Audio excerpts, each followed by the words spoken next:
When was the last time you baked chocolate chip cookies and ate one fresh from the oven? Today could be the day. If you're like me, just the smell of these cookies baking can bring back happy memories.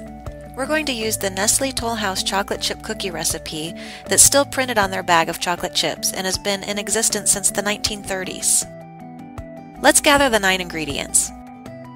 Beginning at the top of this picture, we have flour, baking soda, white sugar, salt, butter, eggs, vanilla, semi-sweet chocolate chips, and brown sugar. After we combine all the ingredients, I'll show you 2 different ways to prepare the dough for baking. I separated the ingredients into 2 groups, dry and creamy. These are the dry ingredients: flour, salt, and baking soda. Each of these is white, but notice the subtle differences in the color and in the texture. The texture comes into play in the mixing process.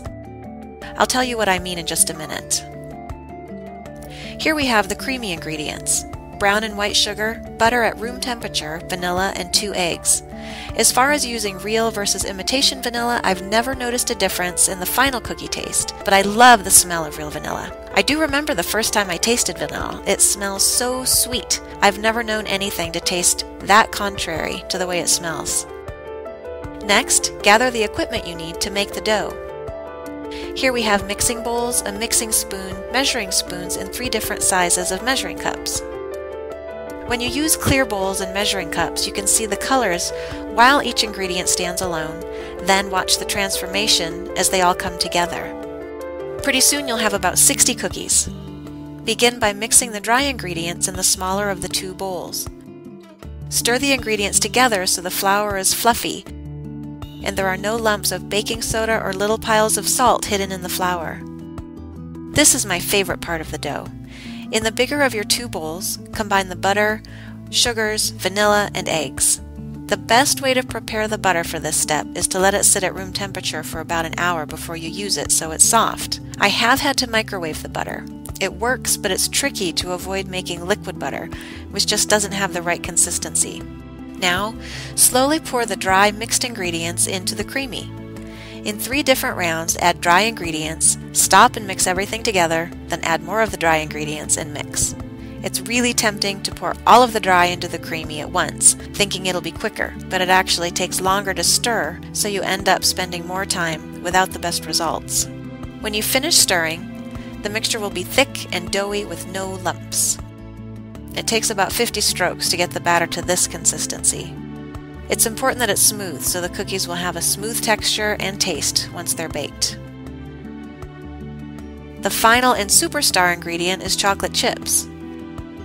I don't think I've known anyone to make these cookies without popping a few chips in their mouth. Add 2 full cups of semi-sweet chocolate chips and mix them into the batter. Add the chips now rather than with the dry ingredients, otherwise little bits of flour get caught in the hook of chocolate and it does show in the final cookie. Use a tablespoon to scoop cookie dough out of the bowl and onto a cookie sheet to get the traditional shape of cookies. Every spoonful should have about 5 to 10 chips in it. Do you ever eat the dough? I admit that I do. Sometimes enough dough so that I'm too full to eat a baked cookie right away. There is another way to form the individual cookies. Since the invention of ready-made dough, some cookie eaters have come to expect a more perfectly shaped cookie. You can achieve a circular cookie by dividing your dough into 2 parts and wrapping each half in wax paper. Refrigerate your dough for an hour so that it gets firm. Then take the dough out of the refrigerator and make 2 15-inch logs of dough. Wrap the logs in wax paper and refrigerate those for about 30 minutes. You can keep the dough in the refrigerator for up to a week, or you can freeze it for up to 8 weeks. This is really a great way to prepare for an event ahead of time and still have fresh baked cookies for the event. When you take the cookie logs out of the refrigerator, unwrap them from the wax paper. With a table knife, slice through the dough, making half-inch thick cookies. Then follow the rest of this baking process that's coming up next.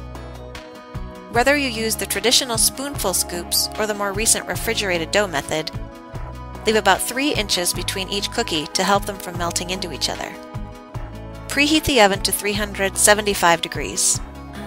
When you put the cookies in the oven, remember to switch the oven to the bake setting so the cookies are surrounded by even heat. Set a timer for 8 minutes. If the cookies aren't quite done after 8 minutes, you can always add more bake time. It's impossible to take it back. I've tried to save time of checking on the cookies by setting the timer just once and for 12 minutes, because it seemed to be that it took that long usually, but it was too much. I don't rush this anymore. At about 5 minutes, you'll start to smell the cookies baking. You'll be tempted to open the oven to look at them and see how close they really are to being done.